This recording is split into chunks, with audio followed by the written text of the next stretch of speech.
Hello guys, नमस्ते, प्रणाम सभी को, राधे राधे। आज मैं आप सभी को फागुन मास कृष्ण पक्ष की एकादशी व्रत कथा सुनाऊंगी। आप लोगों से निवेदन है, कृपया कथा को पूरा सुनिएगा। कथा पूरा सुनने का ही महत्व बताया गया है, इसलिए आप लोग कथा को पूरा सुनिएगा।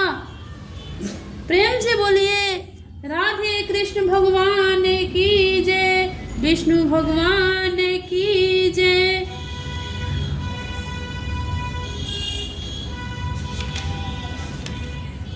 धर्मराज युधिष्ठिर बोले, जो फागुन कृष्ण पक्ष की एकादशी है ना, इस एकादशी का नाम है विजया एकादशी। इस दिन भगवान श्री रामचंद्र जी ने लंका पर विजय प्राप्त करने के लिए इस व्रत को किया था।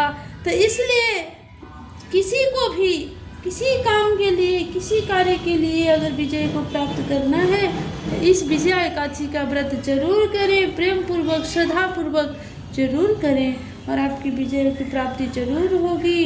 प्रेम से बोलिए विष्णु भगवान की जय। धर्मराज युधिष्ठिर बोले, हे जनार्दन, फागुन मास की कृष्ण पक्ष की एकादशी का क्या नाम है तथा उसकी विधि क्या है, सो सब कहिए। श्री कृष्ण सो सब कहिए। श्री कृष्ण भगवान बोले कि हे राजेश्वर, फागुन मास के कृष्ण पक्ष की एकादशी का नाम विजया है।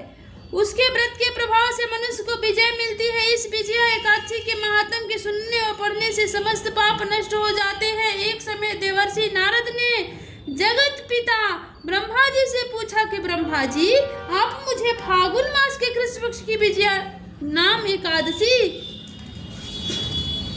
का व्रत विधान बताइए। ब्रह्मा जी बोले कि हे नारद, विजया एकादशी का व्रत प्राचीन तथा नए पाप को नष्ट करने वाले हैं। यह समस्त मनुष्य को विजय प्रदान करता है। त्रेता युग में जब श्री रामचंद्र जी को 14 वर्ष के लिए वनवास हो गया, तब वह श्री लक्ष्मण जी तथा जानकी जी सहित पंचवटी में निवास करने लगे। उस जगह रावण ने श्री सीता जी का हरण किया। इस दुख पूर्ण समाचार से श्री राम जी अत्यंत व्याकुल हुए और श्री सीता जी की खोज में चल दिए। घूमते घूमते वो मरणासन जटायु के पास पहुंचे। कुछ आगे चलकर उनकी सुग्रीव के साथ मित्रता हो गई और बाली का वध किया।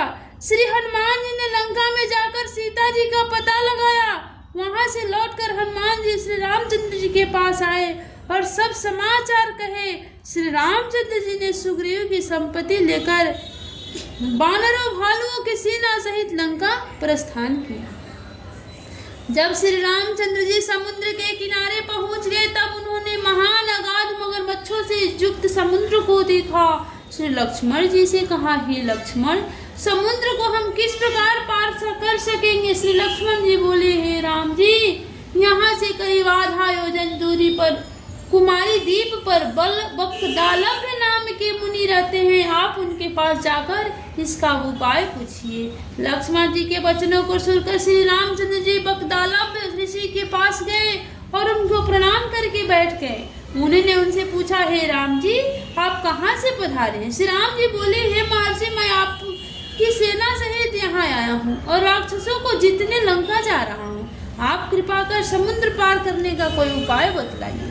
बकदालभ ऋषि बोले, हे राम जी, मैं आपको एक उत्तम व्रत बतलाता हूँ। फागुन मास के कृष्ण पक्ष की विजया एकादशी का व्रत करने से तुम समुद्र से अवश्य ही पार होंगे और तुम्हारी विजय होगी। हे राम जी, इस व्रत की विधि, यह दशमी के दिन स्वर्ण चांदी तथा तांबे या मिट्टी,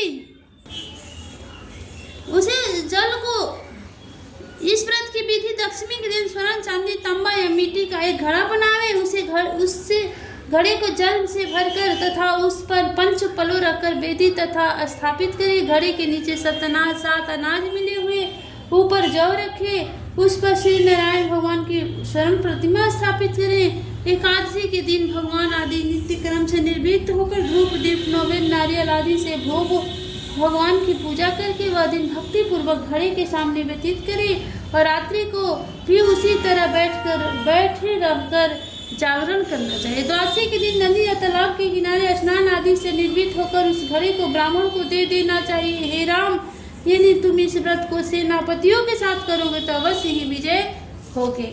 उसके पश्चात श्री राम जी ने विधि पूर्वक विजय एकादशी का व्रत किया, उसके प्रभाव से लंका में राक्षसों पर विजय पाई। अतः हे राजन, जो मनुष्य इस व्रत को विधि पूर्वक करेगा उसे दोनों लोकों में विजय प्राप्त होगी। ब्रह्मा जी ने नारद जी से कहा था कि हे पुत्र, जो कोई इस व्रत के महात्म को पढ़ता या सुनता है उसे निश्चय ही वाजपेयी यज्ञ का फल प्राप्त होता है। प्रेम से बोलो लक्ष्मी नारायण भगवान की जय। जय जय श्री सीताराम, जय जय